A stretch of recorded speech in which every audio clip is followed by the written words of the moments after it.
ficamos em casa depois, aí fizemos os exames todos e foi detectado como é que é, a imunidade e tudo.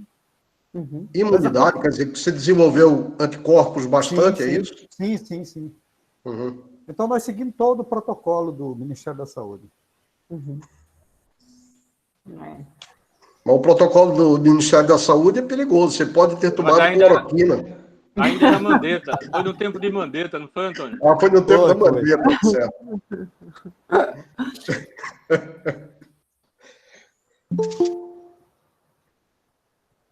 André, daqui a pouco nós começamos, tá? Porque eu sempre tento começar às 4 horas, mas sempre existem protestos. Então, os protestos... Eu falei para ela que a gente é pontual, que em geral 4:02, por aí a gente começa. Porque a Andrea tem uma limitação no tempo. Então... acho que se a gente terminar até umas 5:20, tá bom. Uhum. Então começa, porque a pessoa que sempre protesta porque nós começamos na hora, ainda não entrou aqui hoje. Então, eu acho que vale a pena começar, né? E vou começar fazendo uma introdução da André, que tem um nome enorme. Eu não sabia que o nome da André era tão grande. É Andréa Simone Stuck Bermudez de Camargo. Não. Não? Não. Na verdade, é Andréa Simone Stuck de Camargo. Esse é o nome que você conhece, Cid, desde quando eu era estudante. Né? E depois teve uma adição, Alvarez Bernardes, do meu pai. A Bernardes, pois é. Então ela tem 6 nomes. Mas então ela assina todos os trabalhos como Andréa SS de Camargo. Isso. Bom, Andréa, ela fez bacharelado em Química e mestrado em Química na Unesp de Araraquara. O doutorado foi em Física Aplicada na USP de São Carlos, e ela terminou em 2003. Depois fez um pós-doutorado na Federal de São Carlos, de 2004 a 2006. E logo depois foi contratada como professora no Instituto de Física da USP, ainda em 2006. Então, o tema de trabalho dela, ela é cientista de materiais, na verdade. Ela faz desenvolvimento e caracterização de materiais fotônicos. Aí inclui vidros, vitrocerâmicas, materiais híbridos sobre os quais ela deve falar hoje. Nesse tempo, de 2006 até agora, Andréa concluiu algumas orientações de mestrado, doutorado, pós-doutorado. É um número grande, são 8 mestrados, 4 doutorados, 7 pós-doutorado e 9 iniciação científica. E atualmente tem em andamento um mestre, 5 estudantes de doutorado, 2 pós-doutorado. Então, ela tem uma atividade grande aí no laboratório, como nós já sabemos, a partir das apresentações científicas dela nos vários congressos. Ela terminou o doutorado em 2006 e em 2007 ela foi escolhida como a física que iria receber o grant, que recebeu o grant da L'Oréal no programa Mulheres para a Ciência, o grant da L'Oréal Unesco ABC. Em 2008, ela foi indicada, foi escolhida, votada como membro afiliado da Academia Brasileira de Ciências. É aquela posição que dura 5 anos, né? Bom, ela, como pesquisadora, ela fez várias visitas na Alemanha, a Universidade de Münster, acho que é essa a pronúncia, né? Tem um trema lá no U. E algumas vezes financiada pela Universidade de Münster, outras pelo CNPq e pela Fundação von Humboldt. Atualmente, Andréa é bolsista de produtividade CNPq, nível 1D. Ela faz parte da diretoria da SBPMAT, é membro da diretoria científica e foi indicada como cientista embaixadora da Fundação von Humboldt. Essa é uma posição que eles têm em alguns países para pessoas que tiveram bolsa, que tiveram programa. Então, esse é, em resumo, o currículo da Andréa. Então, como ela disse, nós nos conhecemos desde a época que ela era estudante, né? Ela sempre ativa em todos os congressos e sempre tentando apresentar bons resultados nos congressos. Bem, eu acho que eu não posso falar muito mais, eu vou deixar a palavra, então, para o André, que, então, vai nos falar aí sobre essa preparação de híbridos, hóspede-hospedeiros e sistemas com nanopartículas para aplicações fotônicas e biofotônicas. Então, André, muito obrigado por ter aceito o convite e vamos em frente escutar o que você vai falar aí. Muito obrigada, Cid, por essa apresentação detalhada aí, essa introdução longa. Eu fico muito feliz de estar aqui, eu estou vendo aqui vários amigos, né? Então é um prazer, uma honra enorme cada vez que eu recebo um convite da UFPE, porque eu tenho muitos amigos queridos aí, né? Grandes mestres, eu realmente olho para vocês aqui de baixo, né? Então, muito obrigado por esse convite, obrigado a Nádia também por ajudar na organização, aí por entrar em contato, está sempre junto aí, dando assistência. Então, acho que eu posso começar... André, André. Sim, pode falar. Não ouço, não estou te ouvindo. Eu acho que é a tela inteira que você não está colocando. Tá. Não, não é isso não. Está ouvindo agora, André? Agora sim. Eu estou dizendo, eu vou discordar de você, é difícil você olhar de baixo, para quem ele conhece sabe que não pode. Tá bom, um abraço, vamos em frente. Eu não podia... Essa é uma informação importante que eu botei no currículo. Sempre que eu converso com o André, eu me sinto assim, aquele cara pequenininho, e André com quase 2 metros de altura. Realmente, sou eu que olho sempre para cima. Pois é, o Anderson perde a amiga, mas não perde a piada, né? Então, vamos lá.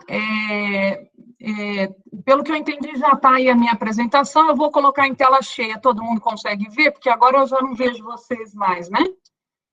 Todo mundo está vendo aí, né? Ok. Ótimo. Okay. Então, a ideia é falar um pouquinho para vocês o que a gente vem fazendo aqui em São Carlos, e para os estudantes que estejam aí na plateia, as pessoas que eventualmente não tiveram a oportunidade de conhecer ainda São Carlos, eu só queria colocar aqui um pouquinho de onde nós vimos, tá certo?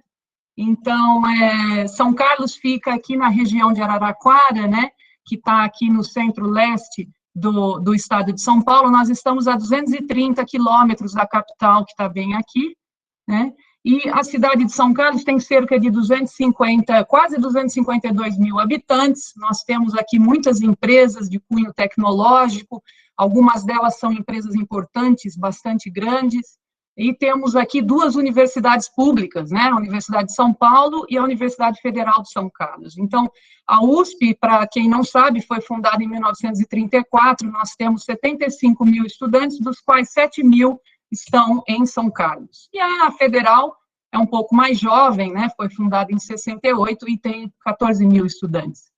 E o Instituto de Física de São Carlos, ele, na verdade, tem 2 unidades, porque agora, há cerca de 15 anos, foi fundado um segundo campus da USP aqui em São Carlos, né? Então, no IFISC, como um todo, nós temos 98 professores, dos quais 18 são titulares, 24 associados e 42 assistentes. Desses aqui, 9 são mulheres, né? E, infelizmente, eu diria até vergonhosamente, nós temos apenas uma professora titular, que é a professora Ivone Mascarenhas. Então, precisamos mudar esse cenário. Bom, nós temos aproximadamente 550 estudantes de graduação, distribuídos em 4 cursos, e cerca de 230 pós-graduandos. 18 grupos de pesquisa, e em tempos normais, né, fora de pandemia, nos últimos anos, nós vínhamos praticando aí uma média de 1.400 publicações por ano. Então, essa aqui é a unidade 1, né? Essa é a entrada do campus aqui, e esse aqui é o segundo instituto, é a segunda unidade no campus 2. No final do ano passado, o meu grupo de pesquisa mudou para esse prédio aqui, porque aqui a gente tem um espaço maior, então conseguimos expandir a nossa instalação, e atualmente, então, nós ocupamos cerca de metade desse 3º andar aqui, né, eu, os meus estudantes e os nossos laboratórios aqui em cima. Então, por favor, venham me visitar quando estiverem em São Carlos. Então, os interesses de pesquisa no LEMAF, o LEMAF é o Laboratório de Espectroscopia de Materiais Funcionais, né, eles são variados. A gente se interessa por várias coisas que envolvem propriedades ópticas, propriedades luminescentes. E nós temos basicamente duas linhas de pesquisa, uma delas é em vidros e vitrocerâmicas, dopados com íons terras raras para diversas aplicações, né?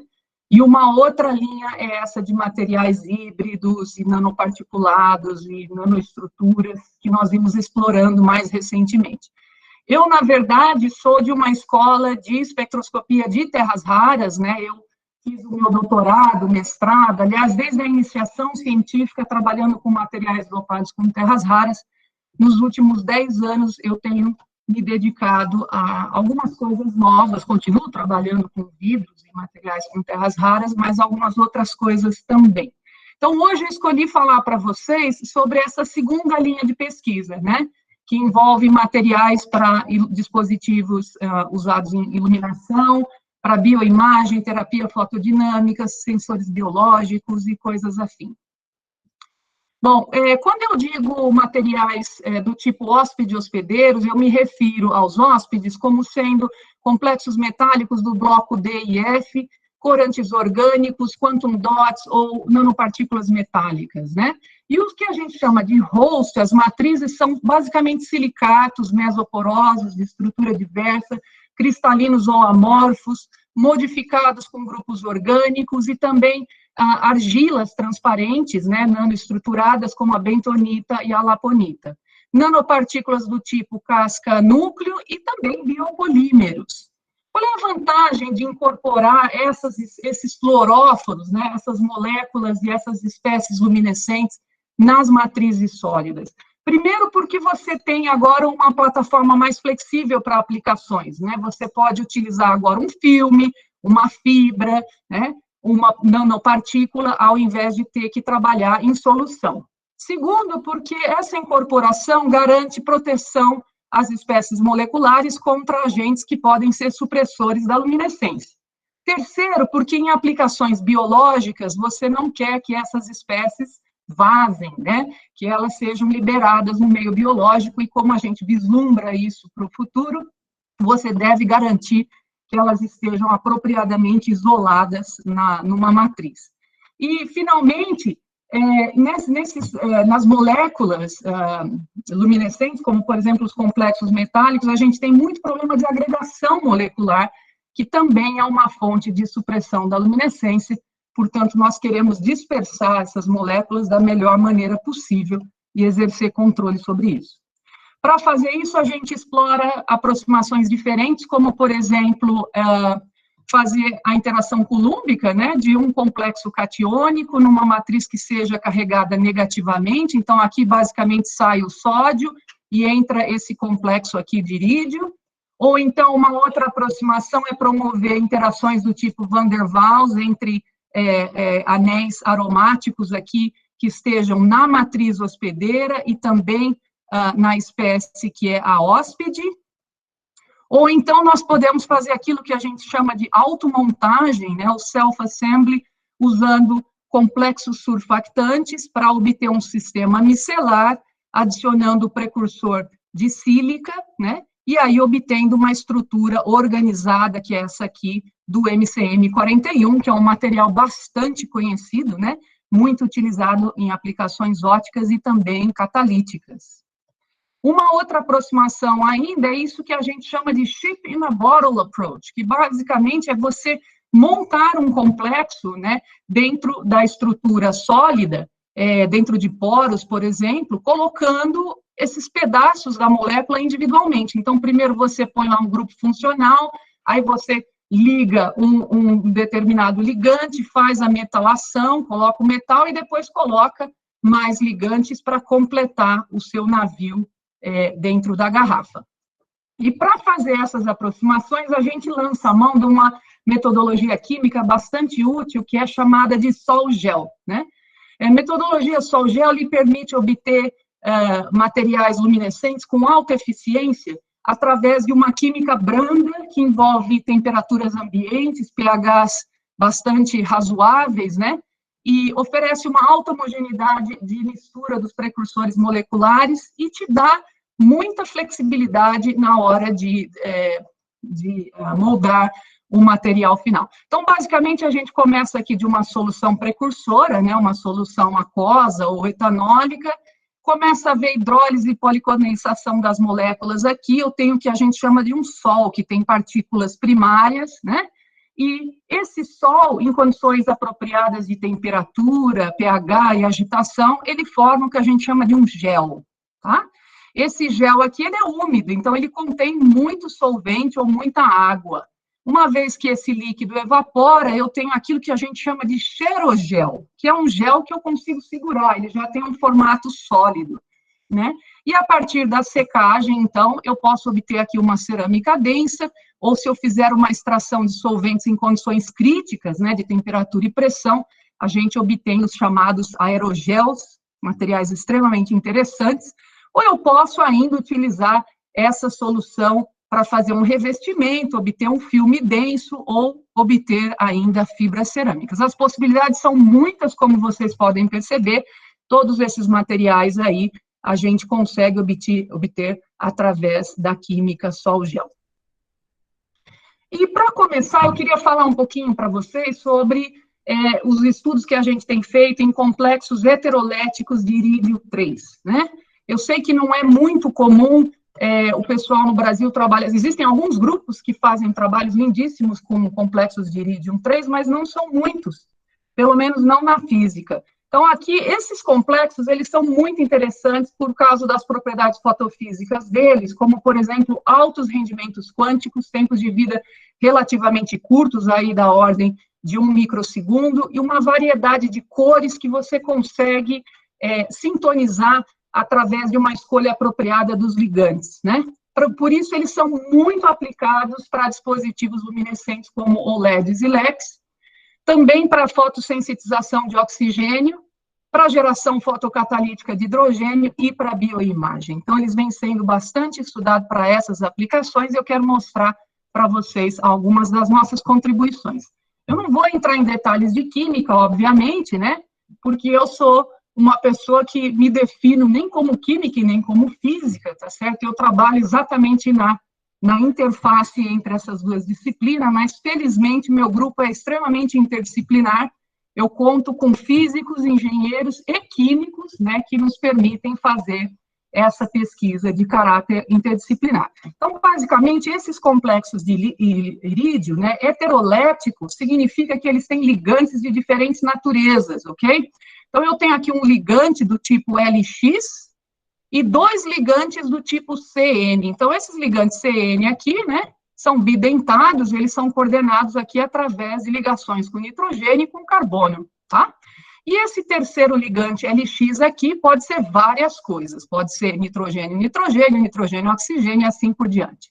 Temos aqui uma ligação bem intensa entre o irídio e o carbono, é uma característica desses complexos. Vamos dar uma olhadinha rápida na estrutura eletrônica para que a gente entenda as propriedades dos complexos. Basicamente, cálculos teóricos, né, indicam que o HOMO desses complexos aqui, ele está principalmente centralizado nos orbitais D do irídio, né? E também nos orbitais π ligantes do ligante NC, tá certo? Mas, primordialmente, nos orbitais D do metal, enquanto que o LUMO está centrado praticamente todo aqui, né, no ligante LX, nos orbitais antiligantes e estrela aqui. Então, nesse ligante aqui, né?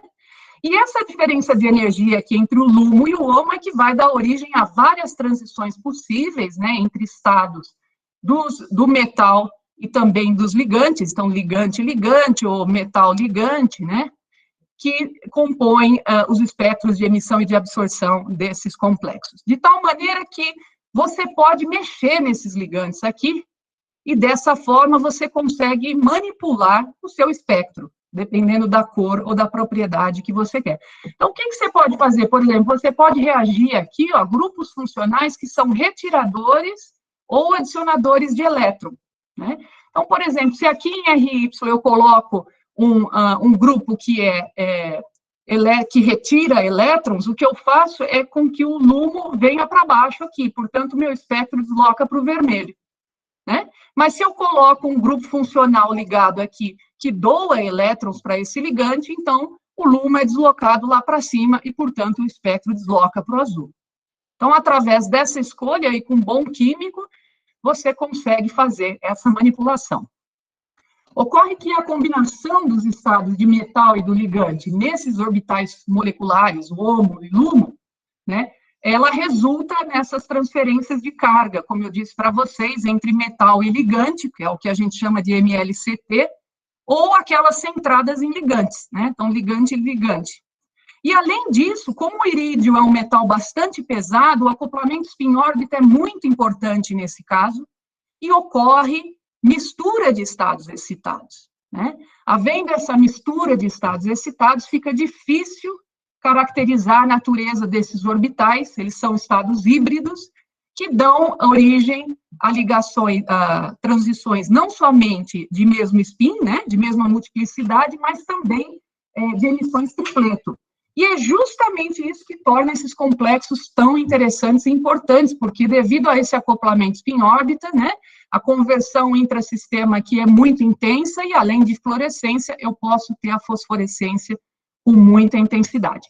Isso significa que em dispositivos luminescentes como esse, né, os complexos têm a capacidade de aproveitar excitons singletos e tripletos, e a eficiência chega a ser quase 100%, tá?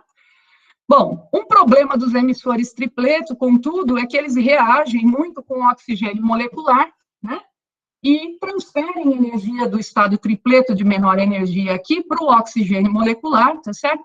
Gerando o que a gente chama de oxigênio singleto, né? O oxigênio singleto é uma espécie extremamente reativa, ele também pode gerar outros radicais muito reativos que são capazes de destruir qualquer coisa que esteja numa distância apropriada, né? Numa curta distância da formação dessas espécies.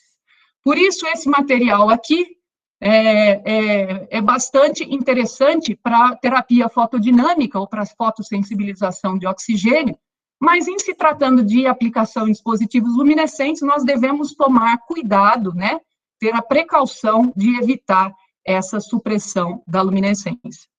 Então, se vocês observarem para esses resultados aqui, né, eu tenho 3 tipos de complexo aqui, que são esses aqui, ó, só mudando esse ligante, e eu tenho aqui resultados de rendimento quântico, tá?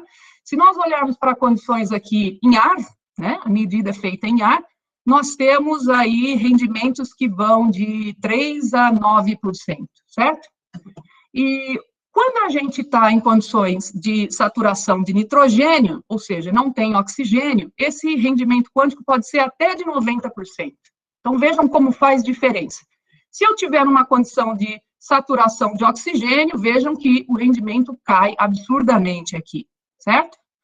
Então, qual é uma estratégia que a gente pode utilizar aqui? Ora, vamos incorporar esses complexos numa matriz sólida e ver se, de fato, isso é uma boa estratégia para proteger contra a exposição ao oxigênio. E aqui está o método de encapsulamento, tá certo? Então, a gente parte aqui de uma matriz que eu chamo de surfactante, né, o CTAB.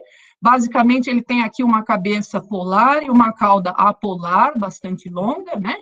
E aqui eu tenho um complexo que foi modificado para conter aqui essas cadeias longas também do tamanho do CTAB, né? Então, a mistura desses 2 elementos aqui garante que, na formação de um sistema micelar, eu tenha as moléculas do complexo distribuídas dentro das micelas. Feito isso, eu posso adicionar um precursor de sílica, né? E aí eu tenho a formação dessas paredes aqui de sílica. É assim que a gente faz MCM41, né? Na síntese normal de MCM41, o próximo passo aqui seria calcinar, aquecer essas amostras de tal maneira que a parte orgânica seria evaporada e os poros estariam livres. Obviamente, eu não quero fazer isso aqui porque eu não quero destruir a minha molécula de complexo. Então, a gente trabalha com esse material aqui. Então, nós temos umas fotos aqui da microscopia, né? Vocês podem observar que as partículas são esféricas, né? E aqui nós temos a luminescência, né, a emissão desses diferentes complexos aí na região do verde azulado até o amarelo. Vamos dar uma olhada nos resultados e ver se isso faz algum sentido.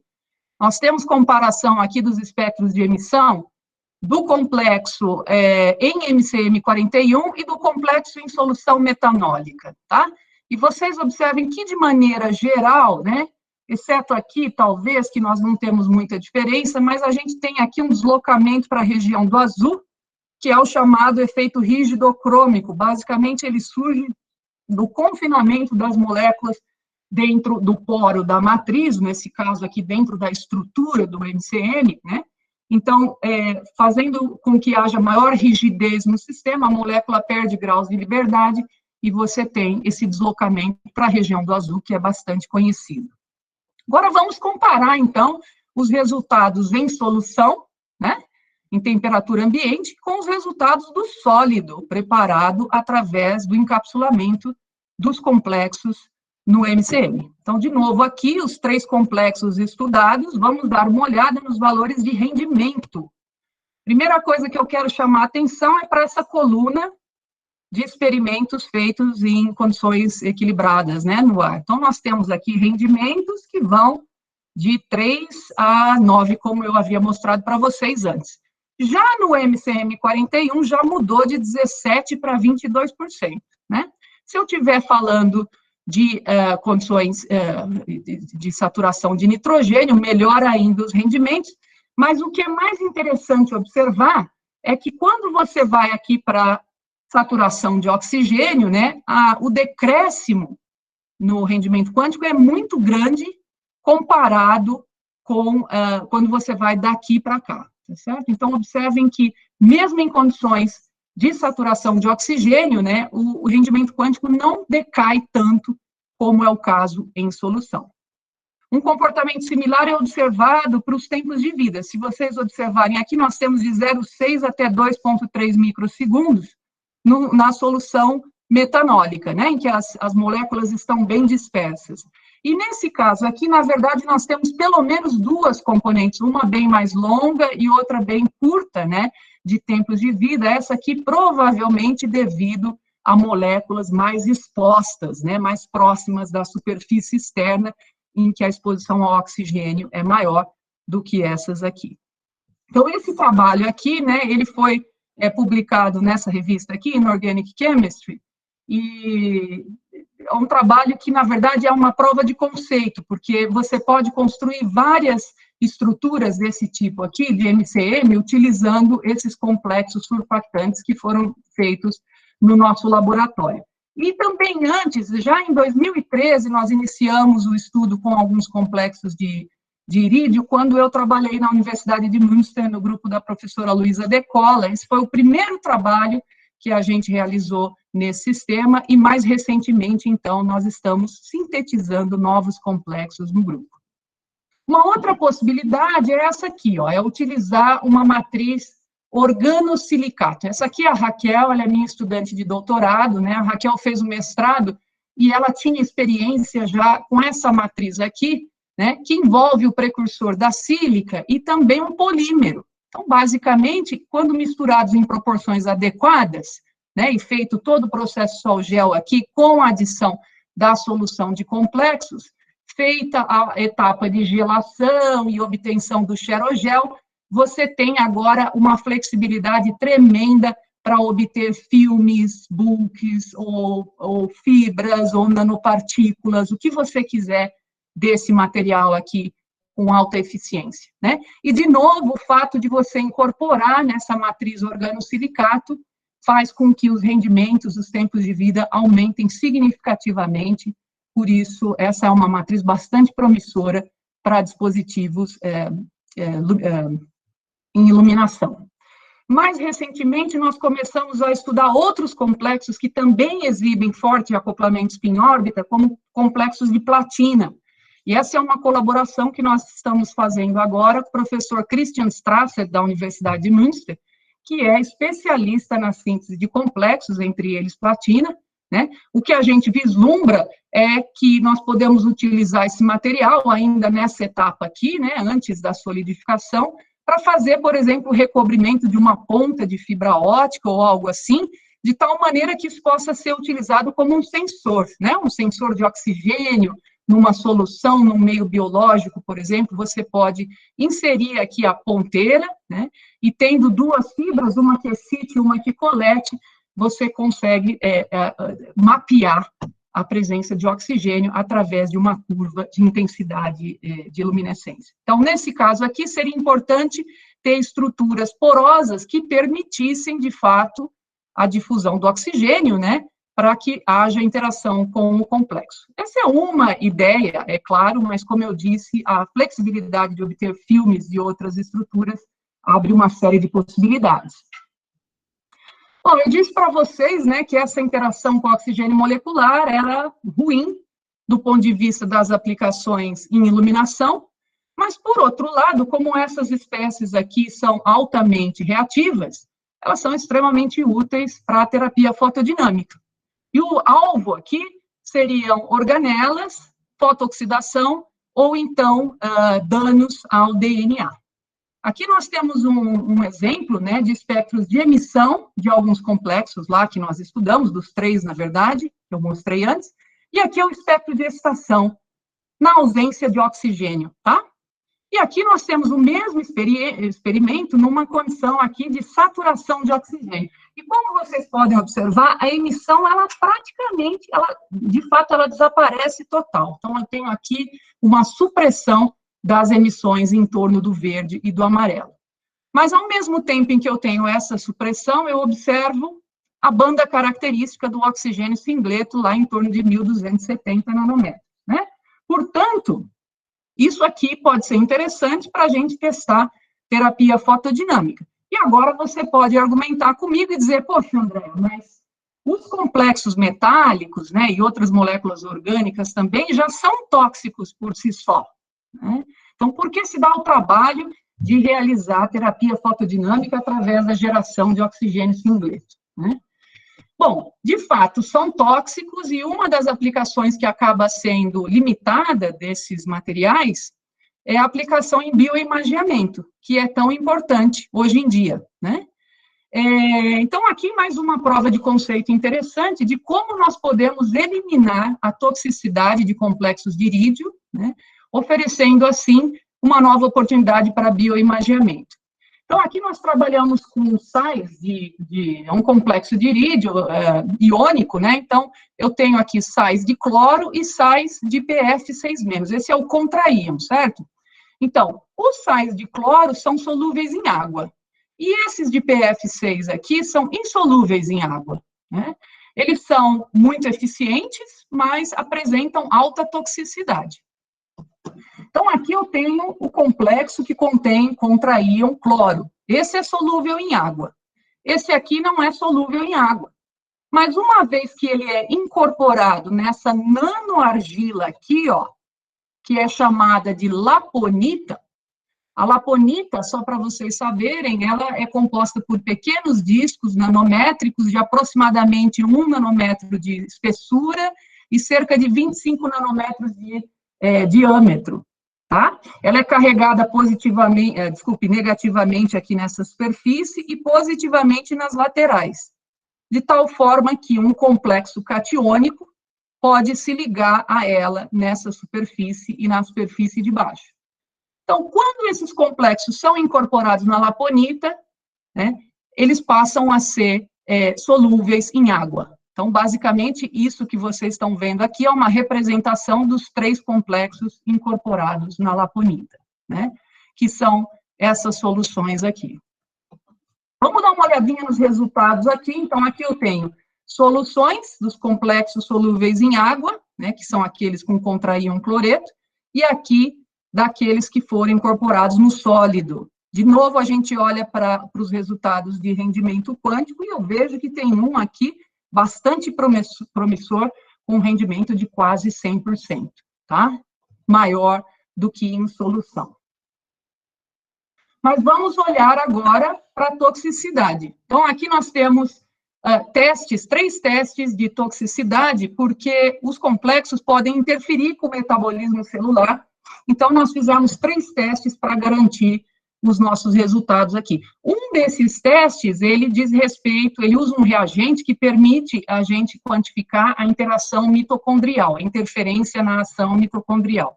O outro é uma marcação com cristal violeta da aderência das células. Então, as células que estão vivas se aderem, as outras não.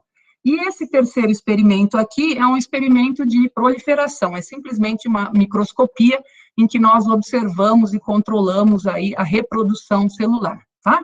Então, de maneira geral, como vocês podem observar aqui, nós temos barras escuras que correspondem ao material sólido, híbrido, né?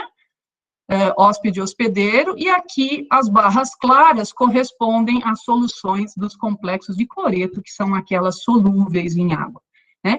E, de maneira geral, vocês observam que para várias concentrações, então aqui eu tenho 2 micromols, aqui 4 e aqui 8, né? A viabilidade celular sempre é muito alta para aqueles experimentos em que a laponita, em que o complexo foi introduzido através da laponita. Então, para concentrações adequadas, a viabilidade celular sempre é mais alta. O que significa isso, Andréa? Significa que o complexo dentro da laponita é muito menos tóxico do que o complexo disponibilizado para a célula diretamente de uma solução aquosa. Então, como vocês podem perceber, aqui nós temos até um número absurdo, né, de 200, aqui de 180%, né? Então, de fato, a introdução da laponita com o complexo induz um aumento da proliferação celular que vai de 150% até 200%, como vocês podem perceber aqui, né, eu tenho um aumento da reprodução celular. Isso não é nada de muito estranho, né, já foi observado antes na presença de outras nanopartículas. Esses experimentos aqui, eu esqueci de mencionar, foram realizados em células de fígado de ratinho. Bom, quem tiver interesse em aprender mais ou conhecer mais sobre esse trabalho, está aqui a referência, né? Foi um trabalho que nós realizamos com um pós-doc, o Malte, da Alemanha, que infelizmente voltou para a Alemanha, não está mais aqui com a gente. E a pessoa responsável pela síntese desses complexos e toda a caracterização detalhada é o Cássio Zanoni, que é outro pós-doc extremamente brilhante, que infelizmente eu perdi, né, devido a essa situação que nós estamos vivendo no nosso país. Infelizmente, os bons alunos que encontram emprego fora estão indo embora. Então, o Cássio foi contratado em Valência, na universidade, está trabalhando agora com células solares. Aqui nós temos um outro estudo bacana, que foi realizado com laponita também, só que agora carreando essas talocianinas, que são moléculas muito conhecidas e aplicadas em terapia fotodinâmica de células tumorosas. Então, é a mesma ideia, pessoal. A incorporação na laponita faz com que esse material seja extremamente solúvel, o que ele não é, né, quando não é incorporado. Então, isso é uma contribuição já bastante importante. A gente verifica que existe conservação das propriedades fotofísicas da molécula em solução e no sólido, então isso é uma coisa boa. E quando a gente faz o teste celular, né, esses testes aqui foram realizados em células cancerígenas de mama, nós observamos aqui que, embora o material sólido se distribua por todo o citoplasma das células, aí parece haver uma concentração especial em torno dos núcleos da célula, né? Então, aqui, se vocês observarem, nós temos a nanoargila, a laponita, fluorescendo no vermelho. Aqui nós temos a imagem das células dessa linhagem MCF7. E aqui nós temos o merge, né? Quando essas duas coisas são colocadas em contato, e vocês observam claramente que existe aí um uptake, né? Uma absorção do sólido pela célula. Muito bem, vamos olhar, então, para os experimentos de viabilidade celular, tá? Essas 4 primeiras barras aqui são experimentos controle, são feitas no escuro, né? Então, aqui eu não tenho luz, eu só tenho, nesse caso aqui, só laponita incorporada. Aqui a viabilidade celular é muito alta, porque a laponita não é tóxica, a biocompatibilidade é ótima. Aqui uma maior concentração só da laponita, de novo, a viabilidade celular está em torno de 100%. Agora sim, laponita com talocianina, mas sem luz, um pouco mais concentrado aqui, mas sem luz, né? E os meus amigos lá da bioquímica dizem que essa variação aqui de 85% até 110% significa tudo 100% de viabilidade celular, tá? Esse é um outro controle em que eu só tenho luz incidindo sobre as células. Aqui eu tenho laponita sem ftalocianina e luz, e aqui eu tenho uma concentração maior dessa mesma coisa aqui, né? E agora sim, quando eu uso laponita em duas concentrações incorporadas com a ftalocianina e dentro das células, e eu ligo a luz, vejam aqui que eu tenho um decréscimo significativo na viabilidade celular. De fato, 99,7% das células foram eliminadas. Isso ocorre de maneira muito rápida. Então, muito eficiente esse sistema para terapia fotodinâmica. De fato, as ftalocianinas são bastante utilizadas, por isso, a contribuição desse trabalho aqui, que está em fase de submissão, é justamente demonstrar a aplicação da laponita como um agente carreador e solubilizante. Um outro trabalho interessante aqui, na direção de sensores, tem a ver com complexos polinucleares de cobre, tá? Esses complexos aqui foram incorporados em matrizes silicatos, que são mesoporosas por natureza. Então, como é que funciona esse complexo? Veja, ele tem 4 metais aqui, 4 íons de cobre, né? E aí eu tenho aqui os iodos em volta e ligantes piridina ao redor, tá? Esse complexo, ele é conhecido há bastante tempo já. Ele foi desenvolvido no grupo do professor Peter Ford, na Universidade de Santa Bárbara, e esse complexo, ele tem 2 emissões características aqui, uma na região do vermelho, para a temperatura ambiente, né, e uma no azul, que praticamente não aparece, mas aparece em baixas temperaturas, tá? Essa emissão no vermelho aqui, ó, a natureza dela é o que a gente chama de cluster-centered, quer dizer que as transições acontecem aqui entre esses íons de cobre, né, entre os orbitais do cobre. Então, ela é centrada aqui no cluster metálico, enquanto que essa no azul aqui, ela é de natureza aleto-ligante, é uma transferência de carga do aleto para o ligante, tá? Então, esse complexo já era bem conhecido, né? Ele é um emissor visível muito eficiente, com alto tempo de vida, ele é facilmente obtido e ele é sensível à temperatura e pressão, tá? E também a intensidade de luminescência é muito sensível à presença do oxigênio molecular. Bom, os complexos de cobre são interessantes para esses dispositivos luminescentes, como os OLEDs e os LEDs, né? Como é que a gente faz, então, para tirar o máximo proveito da eficiência dessa molécula, né, sem ter que fazer muita química, né? Então, a solução aqui é proteger esse complexo nos poros de uma matriz. Sempre a mesma ideia. Então, aqui nós temos um espectro de emissão do pó, né, do complexo, e nós vemos que a emissão está centrada em torno de 580 nanômetros, e aqui em solução em torno de 740. Vejam que existe aí um deslocamento significativo, né, devido à agregação molecular quando eu vou de solução para pó, tá? E aqui eu tenho vários espectros que correspondem ao complexo incorporado na matriz silicato em várias concentrações. E vocês veem que existe aí um deslocamento progressivo, né, para a região do azul, à medida em que a concentração vai aumentando. E também um alargamento, né, que é característico da formação de agregados, tá? O que é essa emissão aqui? Essa emissão é da sílica, né? A emissão azul característica da matriz silicato. Então, vamos agora fazer alguns experimentos aqui em função da quantidade de oxigênio no sistema. A emissão que nós estamos interessados em mapear é essa no vermelho aqui, né?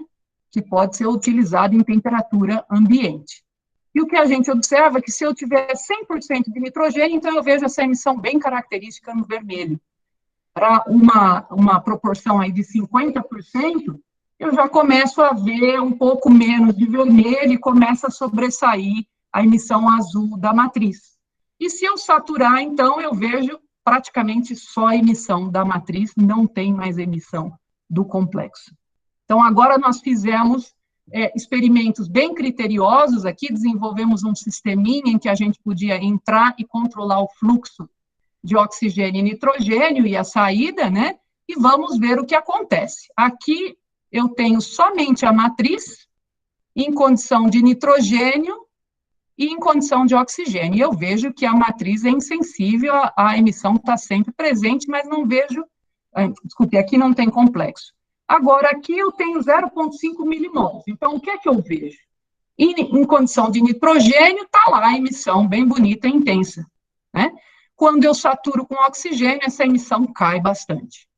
Idem para 0,75, para 1 também, mas agora eu ainda vejo um pouco, para 2,5 um pouco mais, e para 5 eu não vejo o efeito, né? Por que eu não vejo o efeito? Não devia melhorar cada vez mais? Ora, o que está acontecendo aqui é que quando eu vou aumentando a quantidade de complexo, os poros vão ficando tão cheios de moléculas que elas começam a agregar, né? E a difusão do oxigênio molecular é impedida por essa agregação. Portanto, eu já não vejo a situação de supressão aqui. Mas o que eu quero aqui é desenvolver um sensor de oxigênio. Portanto, eu quero encontrar a melhor concentração que tenha uma resposta muito sensível à presença do oxigênio. E aí nós fizemos aqui um estudo criterioso, observamos que para uma introdução de 2% em volume de oxigênio, eu já tenho essa resposta significativa aqui. Essas são as curvas de Stern-Bowman, né, da intensidade em função da concentração molar de oxigênio. Quando a gente olha para essas curvas aqui, a gente obtém uma constante de supressão da luminescência de 33,75, quando o complexo está incorporado na matriz de sílica para essa concentração aqui, ó, 0,5 milimol, né? Se eu utilizar só o pó, sem fazer a incorporação no sólido, eu não tenho esse efeito. Porque, como vocês viram no pó, eu tenho muita agregação, né? E o oxigênio não faz nada aqui. O núcleo está bem protegido, tá? Outros complexos que são bastante estudados e populares para essa aplicação de sensor de oxigênio são esses aqui, ó, esse de rutênio 2 e esse de cobre 1, cujo KSV aqui é 18 e 5,65. Então, esse resultado que a gente obteve foi excelente, né? E aqui nós fizemos um experimento de ciclagem, né, alternando entre condição de saturação em nitrogênio e oxigênio durante 10 ciclos por 40 minutos, e a gente vê que a resposta é muito boa de reversibilidade desse sensor aqui. Então, para passar de uma condição aqui de saturação de nitrogênio para a saturação de oxigênio, a intensidade decai aí num tempo de mais ou menos 3 segundos. Então, esse trabalho foi publicado na Dalton há algum tempo atrás, e depois nós desenvolvemos outro complexo de cobre no grupo. Esse aqui tem efeito solvatocrômico, então, dependendo do solvente, né, ele desloca o espectro, porque o efeito solvatocrômico causa uma mudança na constante dielétrica em torno do complexo, e a gente consegue manipular o espectro novamente. Essa aqui é uma pequena revisão que nós fizemos sobre a aplicação desses complexos de cobre em dispositivos OLEDs, e esse aqui é um estudo similar a esse, só que usando quantum dots, também imobilizados em sílica mesoporosa, tá? E esse aqui também é uma revisãozinha sobre várias aproximações, várias abordagens possíveis para obter esses materiais host guest. Agora eu quero trocar de marcha aqui e falar sobre nanopartículas por upconversion. Eu não tenho a menor ideia de como está o meu tempo. Nádia, se eu estiver extrapolando, você me fala. Não, está tranquilo, são 10 para 5. Então, vamos lá. Então, vamos falar de nanopartículas que operam por conversão ascendente de energia. Antes disso, eu devo dizer para vocês, né, como eu havia mencionado, eu venho de uma escola de terras raras, tá certo? Esses são íons extremamente importantes do ponto de vista tecnológico, porque eles oferecem aí uma ampla possibilidade de aplicações na região do visível e do infravermelho. Então, dependendo do íon ou da combinação que você usa aqui, são incríveis as aplicações que nós conseguimos obter, né? E essas nanopartículas aqui, para quem não está familiarizado, né, elas convertem energia, baixa energia, por assim dizer, em energia maior, né? Então, basicamente, eu posso fazer uma estação aqui no infravermelho e obter emissões lá do visível ou do ultravioleta, né? Como é que isso ocorre? Através de vários processos, como a absorção de 2 fótons, transferências de energias, acoplamentos diversos que me permitem popular esses estados de maior energia. Por exemplo, se eu pegar uma combinação aqui de dopantes hérbio e térbio nessa nanopartícula, eu posso fazer estação em 980 nanômetros, que é um comprimento de onda que casa com absorções do itérbio e do hérbio. O itérbio pode transferir energia para cá, de fato, ele é muito bom nessa função, ele é um sensibilizador dessa energia, né? E a partir daqui eu tenho lá absorções de estado excitado, populo os níveis de maior energia e vejo emissão no verde e também no vermelho, para o caso do hérbio. Se for para o caso do túlio, né, as emissões características estão aqui na região do azul, tá? Em torno de 450 e 480 nanômetros. Quais são as vantagens desse processo de upconversion? Olha, quando você faz a estação no infravermelho, você causa menor dano a tecidos biológicos, tem pouca fluorescência de fundo, a relação sinal-ruído é muito boa, a penetração no tecido biológico é muito boa também, em torno de até 100 nanômetros, né? E baixa citotoxicidade. As aplicações, portanto, são diversas. Olha, entrega de medicamentos, PDT, bioimagem, PDT de novo de bactéria ou quaisquer micro-organismos. Mais recentemente, essas nanopartículas por upconversion têm sido muito estudadas para outras aplicações, né? Por exemplo, para sensores de temperatura, ou sensores químicos diversos, né, que são capazes de detectar vários analitos, de novo, terapia fotodinâmica, bioimagem e drug delivery aqui. Essa aqui é a Marilyn, ela é minha aluna de doutorado também, mas no mestrado dela, ela fez uma nanopartícula por upconversion muito interessante, né, que é uma partícula de fluoreto, de sódio e ítrio, dopada com hérbio e térbio, como eu mostrei para vocês. E aqui, essa partícula é coberta por um shell, né, uma casca de sílica mesoporosa, e a Marilyn, que é química, fez a funcionalização dessa casca aqui para conter moléculas fotossintetizadoras, né, como, por exemplo, a ftalocianina de silício, tá? E aí, qual é a ideia dessa nanopartícula, então? Você vai citar lá no infravermelho, gerar emissão no verde e no vermelho, como eu havia mencionado. Essa emissão aqui é muito útil em bioimagem, né? E essa emissão no vermelho, ela pode ser utilizada para excitar o fotossensibilizador aqui na superfície, né? E aí, na presença de oxigênio molecular, eu posso fazer também terapia fotodinâmica. Então, olha que bacana essa nanopartícula multifuncional aqui, tá?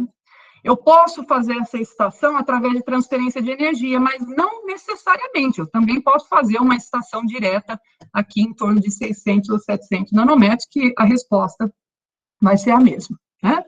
Então, aqui estão os resultados, vejam que as nanopartículas são esféricas, como podem perceber, essas eram de estrutura cúbica, na época nós só conseguíamos fazer essa no laboratório, né?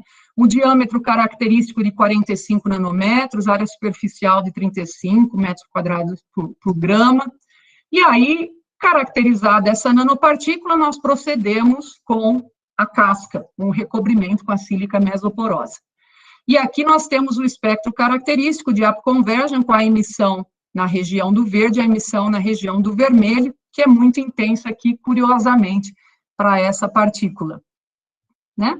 E aqui nós temos uma comparação da nanopartícula, que é só o core, sem a casca, né? E essa aqui que é recoberta em água. E observem como a luminescência, quando eu tenho o recobrimento aqui, é muito mais intensa do que para outra nanopartícula. Por quê? Porque os íons terras raras, eles são muito suprimidos, a luminescência é muito suprimida pela presença de grupos hidroxila, no caso da água, né? Então, o recobrimento com a camada de sílica não somente permite fazer funcionalização e colocar outras moléculas na superfície, mas também garante maiores eficiências, né? Eficiência quântica desse material, porque faz uma proteção contra a água. Além disso, claro, a sílica é biocompatível, então esse material se torna apto a aplicações biológicas. E depois o que a Marilyn fez, então, foi funcionalizar essa casca com várias moléculas, né? E para tentar controlar a distância do fotossensibilizador até o núcleo aqui que gera a emissão no vermelho, no caso, que é o érbio, tá? Então, como vocês podem observar, né, eu tenho aqui só a nanopartícula, aí eu tenho a casca colocada, tá certo? Aí aqui eu tenho uma alteração na carga através desse solvente aqui, né? Tenho agora uma funcionalização com a PTS, e agora eu coloco esses grupos aqui, ó, que me permite ter um nitrato e fazer reações químicas, tá? Então, agora eu posso obter algo assim, ou assim, ou assim, não vamos entrar em detalhe da química aqui, mas o que você precisa saber é que a tentativa aqui era de controlar a distância, né, do fotossensibilizador, a ftalocianina, até o núcleo da partícula. E aí nós passamos, então, para os experimentos de proliferação bacterial. Esses experimentos foram feitos em colaboração com o grupo do professor Vanderlei Banhato. Na verdade, a nossa colaboradora é a Natália Inada, doutora Inada, farmacêutica, e tem muita experiência com esses testes biológicos, ela é a nossa parceira nessa pesquisa aqui, né? Os testes foram realizados com colônias de E. coli e de S. aureus, e como vocês podem perceber aqui, em alguns casos, nós tivemos aniquilação total, né, ou pelo menos uma grande parte das bactérias foi aniquilada através da excitação direta da ftalocianina na superfície da nanopartícula, né? E no caso da excitação indireta, ou seja, utilizando a luz gerada a partir do up conversion, os resultados não são tão bons quanto aqui, né? Então, de fato, parece que aqui é mais promissora essa partícula, que você pode excitar em 980 para obter o verde para bioimageamento e 660 para fazer terapia fotodinâmica. Por que aqui eu não obtive melhores resultados? Porque ainda não está otimizada a distância para que haja transferência de energia eficiente entre o núcleo, que gera a convergência, e a molécula fotossensibilizadora. Esse foi um experimento, esse foi um projeto de mestrado, e nós não avançamos muito nessa direção, mas estamos fazendo agora. Em todo caso, nós conseguimos publicar esse trabalho muito interessante aqui, que tem recebido várias citações, felizmente, né, que descreve esse estudo da Marilyn. Agora, nesse momento, nós estamos bastante interessados em sensores ópticos, né? Então, sensores químicos, eles podem ter respostas diferentes, elétrica, óptica, térmica ou acústica, dependendo do material transdutor que você utiliza. Então, basicamente, um sensor químico, ele é composto desse transdutor, né? E ele é composto aqui de elementos de reconhecimento de analitos. Então, basicamente, você tem uma estruturinha assim, né, tipo chave e fechadura, que você tem que desenhar para que haja um reconhecimento e para que haja especificidade, tá?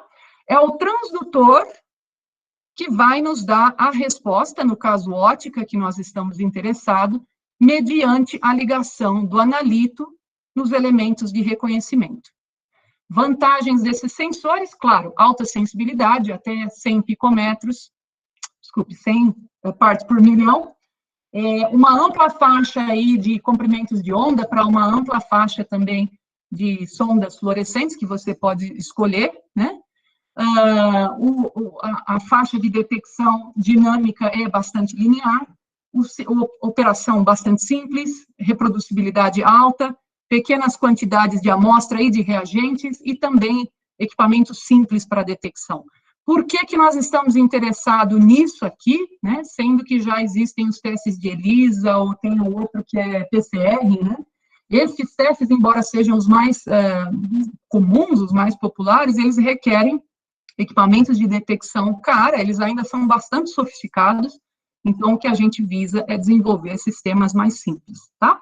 Quanto ao transdutor aqui, né, essas são algumas características importantes. Ele tem que ter alto brilho, permitir uma ampla faixa de excitação, alta resistência ao fenômeno de photobleaching, né, ter uma superfície que possa ser facilmente funcionalizada e emissão sintonizável. Aqui estão alguns exemplos, né, de materiais fluorescentes, as suas vantagens e eu não quero dizer desvantagens, mas eu vou dizer os desafios, né? Porque vantagens podem ser contornadas de alguma maneira, tá? E aqui se enquadram as nanopartículas por upconversion, que têm recebido muita atenção recentemente pelas suas características únicas aqui, que eu já mencionei, né? Então, como eu disse, esse trabalho é desenvolvido em colaboração com a doutora Natália Inada, no que concerne aos testes biológicos, e a ideia aqui é desenvolver um sensor do que nós chamamos de turn-on, né? Porque nós vamos trabalhar agora com a supressão total da luminescência ou o acendimento da luminescência, o que significa que eu tenho um sensor aqui que é um turn-on, tá? Para seleção de bactérias, bactérias resistentes a antibióticos, né? Superbactérias, no caso. Então, qual é a ideia desse trabalho que agora a Merlin está desenvolvendo no doutorado dela, com base na experiência já acumulada no mestrado? Basicamente, eu tenho aqui 2 nanopartículas, uma delas é dopada com túlio e a outra é dopada com hérbio. E as duas podem ser excitadas em 980 nanômetros, tá? Então, o que eu tenho lá, a emissão do túlio e a emissão do hérbio, se elas estiverem presentes juntas, né? Agora, o que é que eu tenho? Eu adiciono aqui, na presença dessas nanopartículas, um agente supressor da luminescência. Pode ser óxido de grafeno, ou pode ser nanopartículas de ouro, que são bastante conhecidos para esse propósito, tá? Uma vez que eu coloco esses caras aqui, não tem mais luminescência. Então, eu excito em 980, não vejo nada, né? Agora, por que essas 2 partículas túlio e hérbio?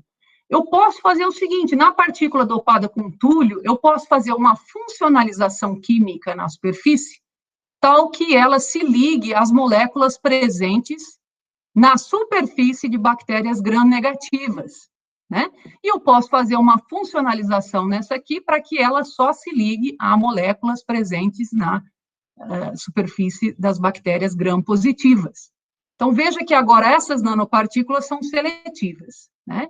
Se eu tiver bactérias gram-negativas presentes, digamos, lá na água que eu quero caracterizar, o que acontece? As gram-negativas vão se ligar à partícula de túlio, né? E a partícula de túlio, então, vai ser liberada aqui para a solução e vai passar a emitir. Enquanto que essa aqui de hérbio vai sofrer frete, eu não vou observar a emissão do hérbio, mas vou observar a de túlio, né? Agora, se for uma bactéria gram-positiva, vai ser o contrário. Agora é a partícula de hérbio que vai ser ligada a essa bactéria e vai luminescer. E essa aqui fica suprimida. Se eu tiver as duas, então, eu posso ter os 2 sinais. Claro que isso aqui, pessoal, é um esquema extremamente simples, né? De algo que envolve aí muitos desafios pela frente. E mais do que isso, eu disse para vocês que nós queremos um método rápido de detecção, porque às vezes demora muito para o médico conseguir saber qual é o tipo de bactéria que está atacando o sujeito. Então, ele fica testando vários antibióticos, né? Tem aqueles antibióticos de ampla, como é que eles dizem, né? De ampla ação, né?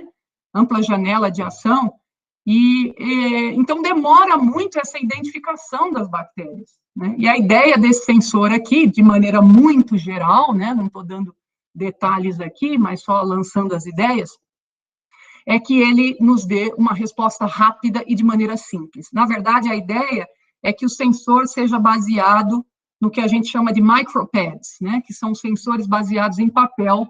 Essa parte da colaboração é feita com o grupo do professor Emanuel Carrilho, né, que é do Instituto de Química aqui da USP em São Carlos e é muito experiente nessa área de sensores em papéis. Então, o que nós pretendemos, né, é que a gente tenha um papel impregnado com essas nanopartículas e com os agentes supressores aqui, que a gente possa iluminar depois do papel entrar em contato com a superfície contaminada ou a solução, né, e você possa fazer essa leitura através da tela do seu celular, através da câmera do seu celular, como existem alguns trabalhos na literatura. E, a partir disso, você consegue construir curvas de calibração que te permitam até quantificar as bactérias naquele meio. Então, aqui são alguns resultados nesse sentido. Aqui nós temos um aluno de C trabalhando duramente para otimizar a propriedade das nanopartículas. Agora nós conseguimos fazer a fase hexagonal, que é muito mais eficiente do que a cúbica, né? Então, vejam aqui a comparação da fase cúbica e da fase hexagonal. E um detalhe dessa nanopartícula é que agora a estrutura core shell é feita com o shell sendo de fluoreto também, né? Então, eu crio uma superfície muito hidrofóbica que ajuda a aumentar muito a luminescência do terra rara. A mesma coisa aqui para as nanopartículas com túlio, vejam aí a comparação de intensidade, e aqui vocês podem ver com seus próprios olhos como a gente tem intensidades bem diferentes para a mesma quantia de material. E aí, o próximo passo seria, então, o óxido de grafeno, naturalmente, você pode comprar, mas as nanopartículas de ouro, a gente queria adquirir essa competência, então nós estamos sintetizando agora, e dependendo das condições de síntese, você obtém várias morfologias, né, vários formatos e propriedades aí espectroscópicas das nanopartículas. E nós testamos várias, a que parece ser a melhor é essa aqui, tá? Porque ela tem um match perfeito da absorção da nanopartícula de ouro com as emissões do érbio. Então, na verdade, isso aqui é um nanorod, né, um nanobastão com 70 nanômetros aí de comprimento e 30 de largura, tá? Tá aqui a foto desses, são resultados preliminares, mas vocês já conseguem visualizar. Para o caso do túlio, também há superposição, mas não é tão ideal como no caso do érbio. Nós ainda precisamos trabalhar um pouquinho nisso aqui, né, para aumentar um pouco a absorção nessa região, tá?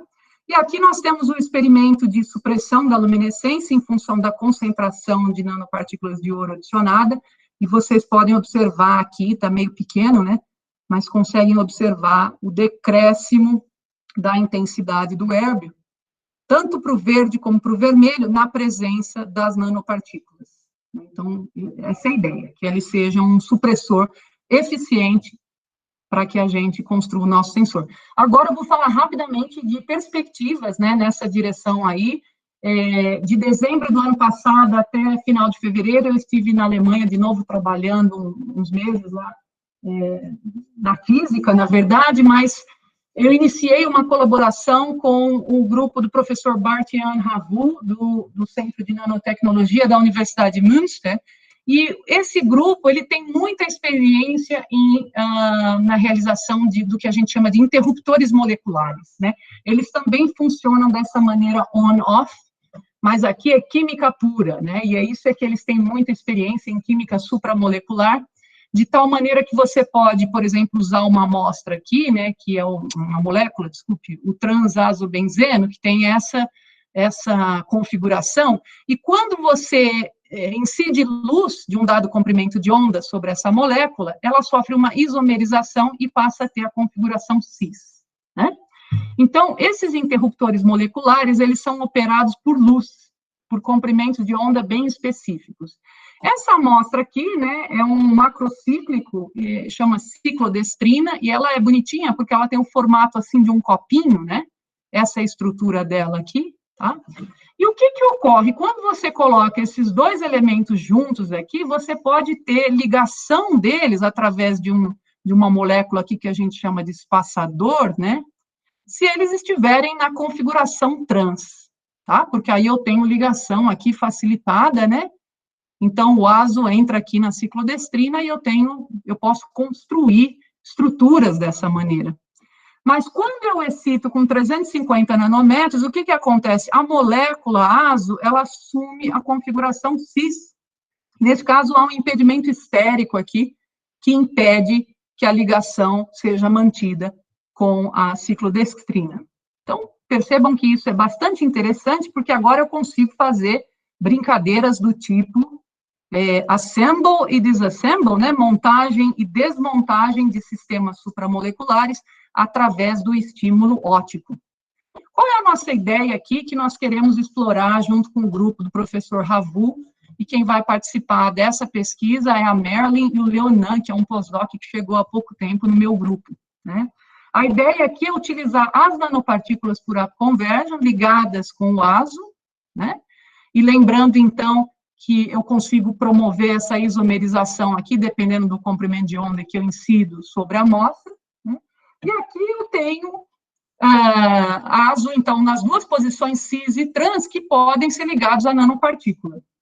Então, se eu tenho aqui, por exemplo, o cis-ASO, né, e eu tenho nanopartículas de ouro aqui que contêm a ciclodextrina, eu posso promover ligação entre a nanopartícula de ouro e a nanopartícula por upconversion. Por que eu quero fazer isso? Eu disse para vocês que o ouro é um eficiente supressor da luminescência do terra rara. Então, por que eu haveria de querer isso? Ora, se eu conseguir controlar essa distância apropriadamente, então eu vou tirar vantagem do efeito de aumento da intensidade do terra rara por efeito plasmônico da nanopartícula de ouro. Né? O grande problema, o grande desafio em tirar proveito do efeito plasmônico nas emissões do terra rara é justamente controlar a distância, porque se estiver muito próximo tem transferência de energia e aí suprime a luminescência. Né? Então, nós temos que ter aí uma distância ótima e esse é o grande desafio nesse trabalho aqui. Então, esse é um projeto lateral, não é bem um projeto de doutorado, mas o Leonan vai estar participando desse subprojeto aí. Alternativamente, a gente também pode colocar a ciclodextrina aqui, né? As possibilidades são várias. Quando você sabe fazer essas sínteses, você pode criar muitas estruturas interessantes. Recentemente, eu não sei se o professor Lauro Maia está na plateia ou não, eu convidei ele para o colóquio, mas não sei se ele pôde vir.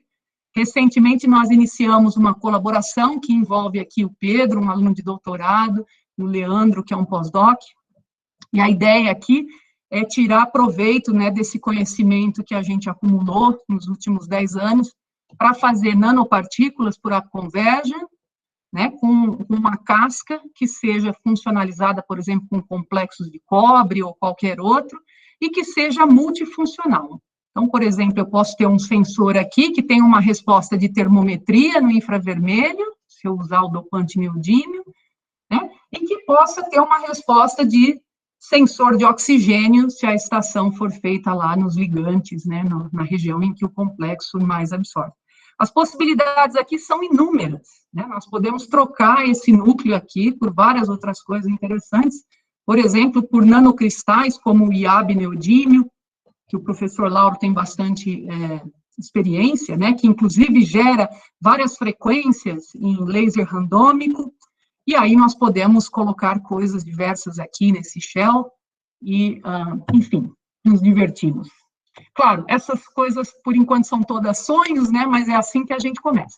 Então, aqui, pessoal, eu gostaria de agradecer e mostrar para vocês o meu grupo de pesquisa, né, eu não tive a oportunidade de mencionar, mas o bacana do nosso grupo é que a gente estuda as propriedades ópticas e luminescentes, mas nós temos pessoas aqui que são experts em espectroscopias de ressonância, né, de EPR e de RMN em estado sólido. Então, professor Helmut, professor Donoso, professor Marcos de Oliveira, uma nova adição ao grupo, e eles nos dão um apoio muito grande na caracterização desses materiais, no estudo das interações, quando quer que seja possível acompanhar isso por espectroscopia, né, de ressonância.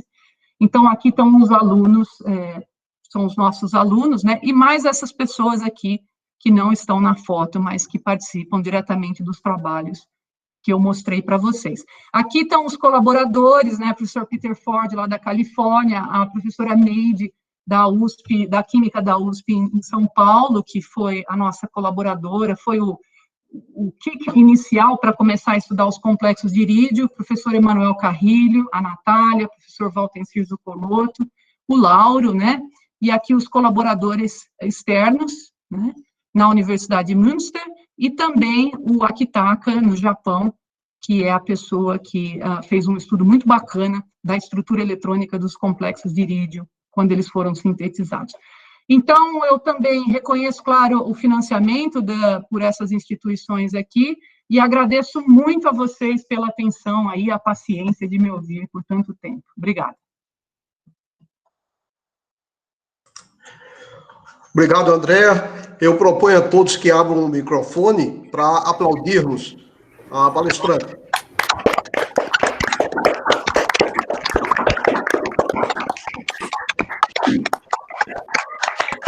Muito bom, André. Nós vamos passar, então, para a fase de perguntas. Vamos lá. Eu pediria, então, a todos os interessados em fazer pergunta para abrir o microfone e formular a pergunta.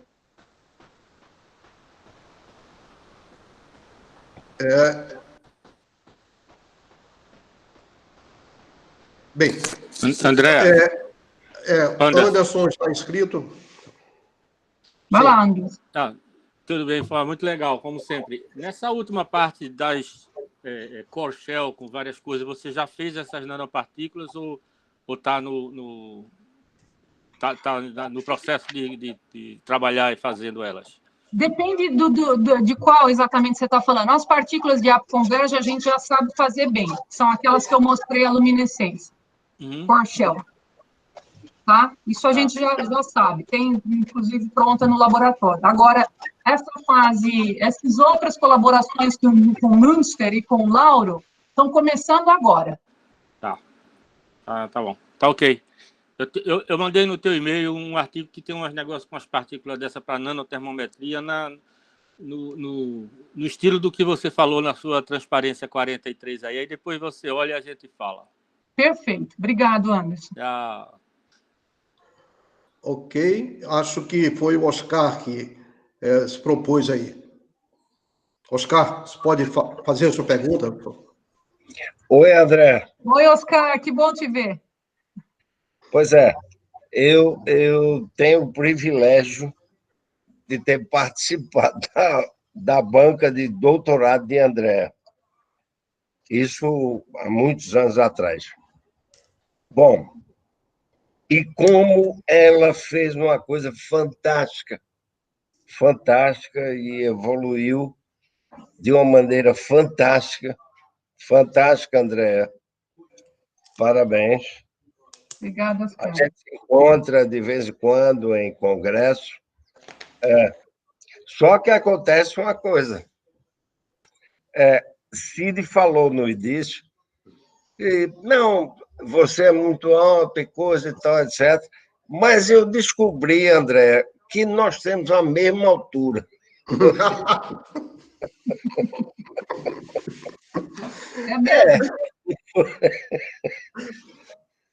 Mas ela usa sapato alto, Oscar. Mas, André, veja só, eu queria fazer com relação, voltando ao início, do irídio aos complexos de irídio. Como é que você mediu rendimento quântico e taxas de transferência de energia? Nós usamos a esfera integradora que a gente tem aqui, Oscar, para medir o rendimento. Certo. Tá? Mas... Então, a gente usa um padrão e mede relativo, né? Mas taxas, não. Você não consegue tirar taxas. As taxas, não. Você tem que calcular. Você botou numa tabela ali, eu vi que você tem uma tabela. Você tem que calcular, né? O que a gente poderia fazer, alguns experimentos com laser ultra rápido, alguma coisa assim, mas nós não fizemos isso. Seria até uma coisa bacana para fazer, né? Para medir a absorção transiente e tudo mais, né?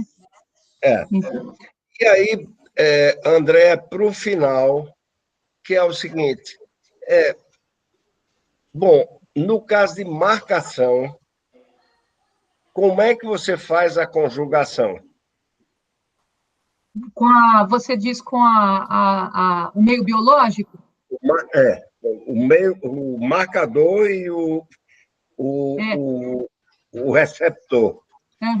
Essa pergunta eu não sei responder de bate-pronto, Oscar, pelo seguinte, você precisa saber qual é o seu alvo, né? E aí, funcionalizar a sua nanopartícula. Então, por exemplo, eu posso ter sílica, que torna a nanopartícula biocompatível, e aí funcionalizar. A vantagem da sílica, ela tem muita hidroxila na superfície, né? Então, as reações ficam muito fáceis de funcionalização, de grafting. Aí a gente coloca uma molécula que reaja, né, que seja compatível com aquele target. Tá? Então, de bate-pronto, eu não sei te dizer o que com o que. A gente precisa conhecer bem qual é o nosso analito, para depois escolher o receptor que vai ser funcionalizado na molécula. Depende da aplicação. Tá, obrigado, André. Obrigada a você. Obrigado e parabéns. Obrigada. André, o próximo a perguntar é o Antônio Azevedo da Costa. Ok, obrigado, Cid. Boa tarde, André. Parabéns pela apresentação, muito obrigado. A minha pergunta é o seguinte, você citou a laponita como... Eu sei que a laponita é um material 2D, não é verdade? Elas são disquinhos, né? Exatamente. Você consegue, o laponita ou outro material 2D, você consegue fazer em áreas maiores, tipo fazer por esfoliação, que possa ser transferido para substrato? Em áreas maiores, que eu digo, é da ordem de micron, dezenas de micrômetros. Olha, Antônio, eu não sei, porque essa laponita, de fato, a gente compra e ela é nano mesmo. Eu sei. Mas tem outras argilas que podem ser interessantes. Eu acho que a bentonita é um pouco maior, o tamanho. Então, confesso para você que eu não sei muito sobre isso. Não, porque essa febre dos materiais 2D, ela tem muitas aplicações, né? E principalmente nos materiais quânticos, né? Com todas essas aplicações. E aí, como a laponita tem essa propriedade interessantíssima de ter carga de um tipo na superfície e outro tipo nas laterais, ela deve ser extremamente interessante. Aí eu fiquei curioso para saber se é possível obter em dimensões maiores, porque ela deve ser ela deve ter propriedades físicas exuberantes. O que a gente poderia vislumbrar é fazer um filme, né? Com ela. Né? Isso pode ser. Mas só para voltar ao início da pergunta, né? Eu não sei te falar muito, porque a gente compra ela é comercial. Eu nem sei se eles fazem diferentes tamanhos, esse tipo de coisa. Enquanto você estava falando, eu procurei na internet aqui e não vi. Tá. Eu fiquei curioso se era possível fazer a esfoliação de amostras volumétricas. Tá bom, obrigado. Tá bom, imagino. Eu vou passar para o próximo, mas antes, só para complementar essa pergunta do Antônio, a laponita, ela é um desses materiais topológicos, é? Você está me perguntando? Sim. Sim, eu posso fazer um comentário. Sim, por favor. Ela é considerada um desses materiais, chamados materiais de Dirac, e que quando você dopa porque ela é fácil de você dopar com diferentes materiais. Ela tem propriedades muito ricas. E ela é considerada um desses materiais de Dirac. Ele pode até, quando você dopa com alguns materiais, ele pode até ser semicondutor, tem uma riqueza enorme. Certo. Ela, sem ser dopada, ela pode ser um isolante topológico, é isso? Eu acredito. Eu vi o comentário, eu estava lendo aqui, eles rotulam-se como materiais de Dirac. Materiais de Dirac são todos esses materiais que têm a relação de dispersão em forma de cone. Ok. E você pode infiltrar, por exemplo, partículas metálicas na laponita? Poderia, André? Pode. A grande vantagem da laponita é que, como ela tem cargas, você lança a mão daquela aproximação que eu mencionei no início, né, que é interação eletrostática. Não, desculpe aí, André. A laponita é uma argila e é preciso entender o seguinte, que é, aliás, muito comum na região de Campina Grande, é uma argila muito especial. Muito especial. Ela não é lamelar. É uma argila que não é lamelar. Bom. Então, você não pode fazer isso. Não, fazer isso o quê, Oscar? Não entendi. Eu ia dizer que você consegue esfoliar, fazer esfoliação.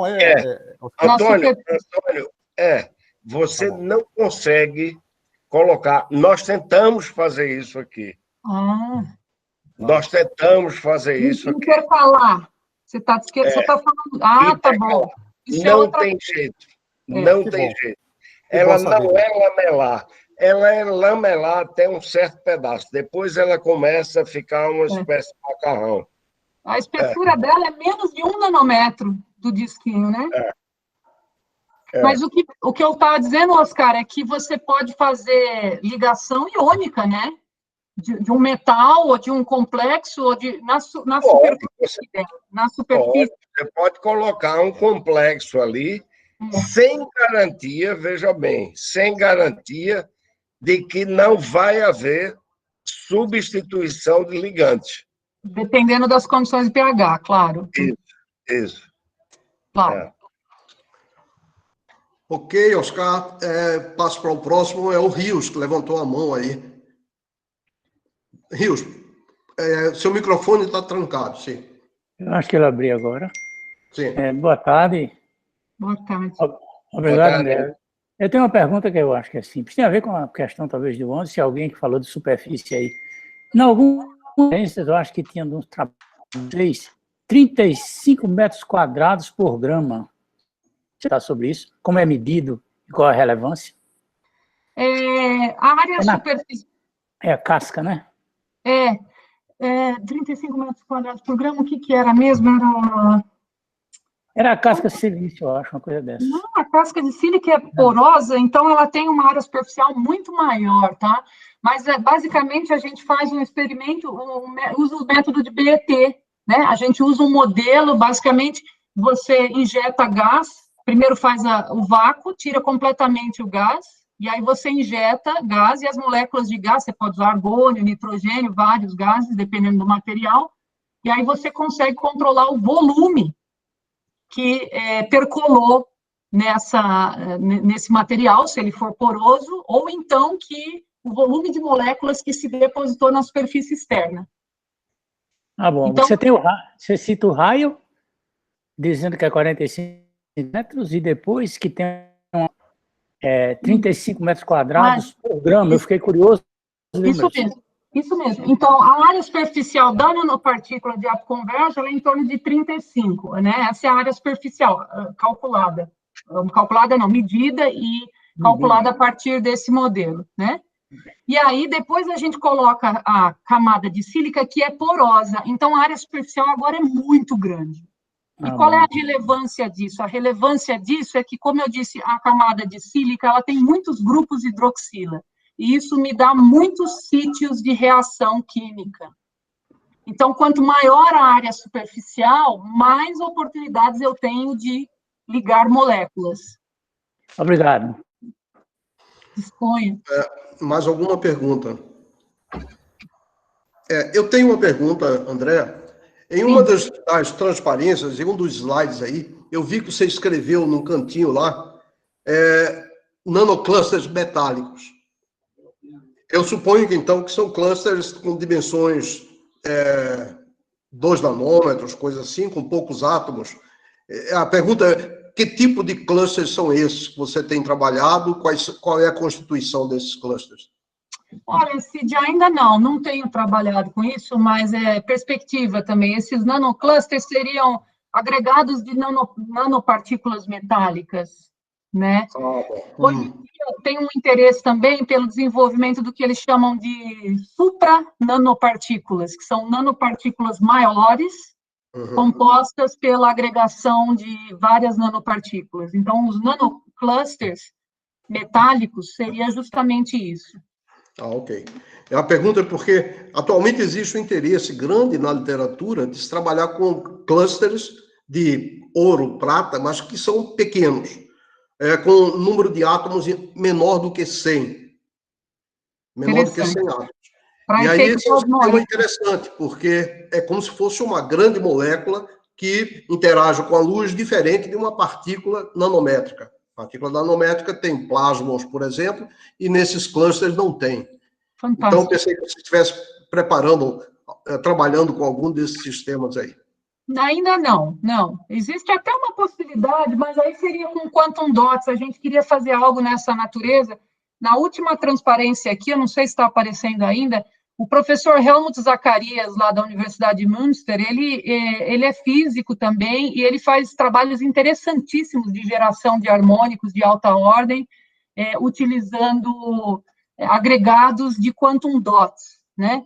Então, quando eu tive lá discutindo, eles trabalham junto, o Ravu e o Zacarias, quando eu tive lá discutindo essa colaboração, eu fiquei de fazer umas amostras para ele, mas isso ainda está incipiente, então eu não sei te falar muito, não. De quantum dots, tá? De agregados de... Uma outra pergunta é o seguinte, você faz esses nanorods de ouro, você consegue funcionalizar as duas extremidades para colocar partículas diferentes em cada uma? Eu quero dizer o seguinte, por exemplo, uma partícula que dá upconversion de um lado, mas que pode transferir energia para outra, e você deixar a energia ser transferida através do bastão? Boa ideia. Não sei. Impossível. Impossível? Sim. Me permita intervir. Sim, claro. Eu vou até abrir minha câmera para olhar para você melhor. Oscar, deixa eu só avisar para a Andréa que ela já está vários minutos atrasada, que ela falou que tinha que sair 5h20. Tudo bem. Não tem problema, nada. Vamos mais um pouquinho, porque a discussão está ótima. Tá bom, então tá. Bem, quando se prepara essas amostras, eu tenho a impressão que nós discutimos e vimos, não sei se mandei para você, acho que sim, um artigo de um grupo alemão mostrando coisas interessantíssimas. Quando você sintetiza, mesmo hoje, com métodos sofisticados, etc., você sintetiza nanopartículas, sempre há resquícios de metais. Ou seja, Ag+, Ag2+, enfim, ouro, AU+, etc. Sempre há resquícios. Mas você pode fazer centrifugação para separar, não pode? Pode, mas você faz isso? Oi? Alguém faz isso? Sim, quando você vê essas imagens muito bonitas em vários desses jornais aí de alto impacto da ACS, aquilo lá não é o que eles fazem, não. Eles fazem uma centrifugação, limpam, e aí você vê aquele conjunto muito bonito de nanorods, de nanoprismas, etc. Você separa, mas os íons, resquícios de íons, continuam ali. Bom, certo.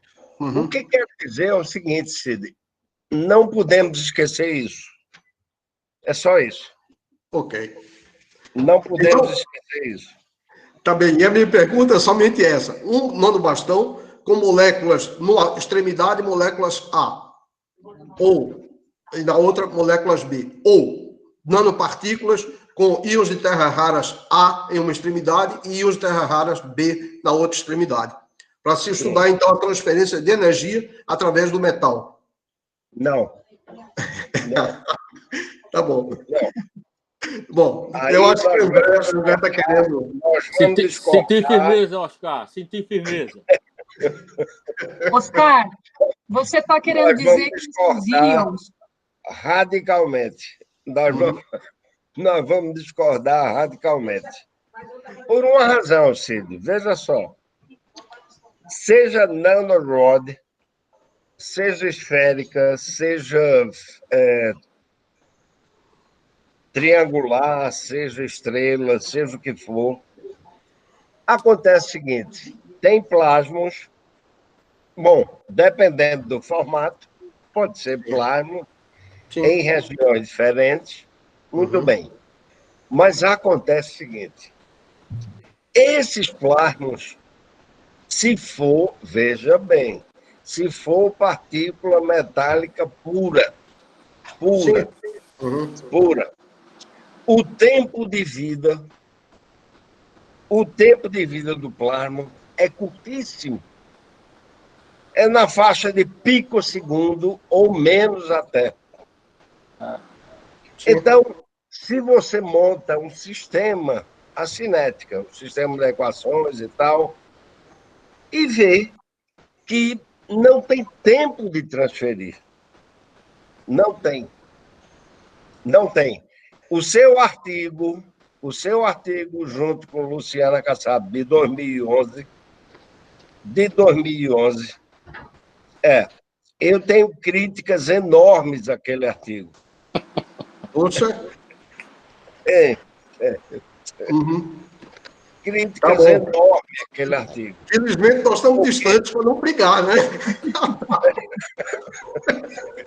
Mas a ciência é assim. Mas o que acontece é que nós sabemos que tempo de relaxação transversal de plasmons é da ordem de 3 femtosegundos. Então, se você faz espectroscopia nessa faixa de tempo, tudo é possível. Agora, se você tiver limitado a picosegundos, aí não dá. Sim, aí você está comparando com milissegundos. Milissegundos, que é tempo de vida de lantanídeos. Pois é, mas é o tempo para você excitar lá a viagem do plasma em 3 femtosegundos. Monte uma equação de taxas, decente. Andréa, tchau. E você vai ver que não vai dar certo. Ok, tá bom. Eu não sei se o Anderson estava levantando a mão ali, eu não sei se... Não, eu estava dando tchau para a Andréa, então vamos embora. Ok. Então, eu acho que talvez a Andréa tem pressa aí, nós vamos agradecer novamente. Eu queria, antes de fechar a sala, eu queria dizer que este foi o último colóquio desse semestre. Tá. Nós tivemos, então, durante esse semestre, 16 colóquios, né? Com pessoas daqui do departamento, 4 palestrantes do departamento, 12 palestrantes de outras instituições no Brasil e do exterior, e com a distribuição de temas bastante amplo, né? Nós falamos de ciência de materiais, falamos de política científica, falamos de supercondutividade, teoria de campos. Então, foi uma variedade razoável de temas que eu acho que é o espírito mesmo desse colóquio. Pessoas falarem de uma forma que dê uma cobertura razoavelmente grande dos vários temas que se trabalha, né? Então, o colóquio vai ser interrompido hoje e acho que vai ser reiniciado na primeira semana de novembro. Como o colóquio é uma atividade da pós-graduação, ainda não está definido quem serão as pessoas que serão responsáveis pelo colóquio no próximo semestre. Mas, então, nós vemos que provavelmente dia 3 de novembro, acho que é dia 3 de novembro, recomeça o semestre da pós-graduação e logo depois, então, teremos o primeiro colóquio coordenado por uma outra pessoa. Bom, eu agradeço, então, a todos pela participação nos colóquios de hoje, a Andréa, agradeço muito a Nádia, que fez um trabalho pesado aqui do colóquio. Eu convidava as pessoas e fico falando aqui, né? Mas a Nádia foi quem teve que investir mais tempo para fazer a transmissão, a gravação, o primeiro contato com os palestrantes. Então, muito obrigado a todos, então, pela participação. Andréa, novamente, muito obrigado por ter aceito. Obrigada, Cid. Isso. E a gente agradece a você, Cid, por toda essa curadoria. Eu acho que eu recebi muitos elogios, e, claro, para você, porque foi um trabalho que você fez de curadoria aí dos colóquios, que foi uma coisa incrível. Acho que todo mundo pode dizer, esse último semestre foi... A gente teve uma sequência de colóquios que, sei lá, para mim foi a primeira vez que foi uma sequência tão impactante. Então, acho que a gente tem a te agradecer também. Ele fez isso com muito prazer, porque ele não gastou dinheiro nenhum de passagem com ninguém. Aí ele ficou feliz. Não importa, ele articulou bem, ele fez uma boa articulação. Tá acho que temos que agradecer também. Obrigada, gente. Obrigada, André. Bom final de semana. Obrigado a todos aí. Então, até logo. Tchau, gente. José, agora você pode ir para a festa, você já está pronto com a roupa. Quem dera, quem dera. Estou doida para aglomerar, viu? Tchau. Tchau. Tchau, gente.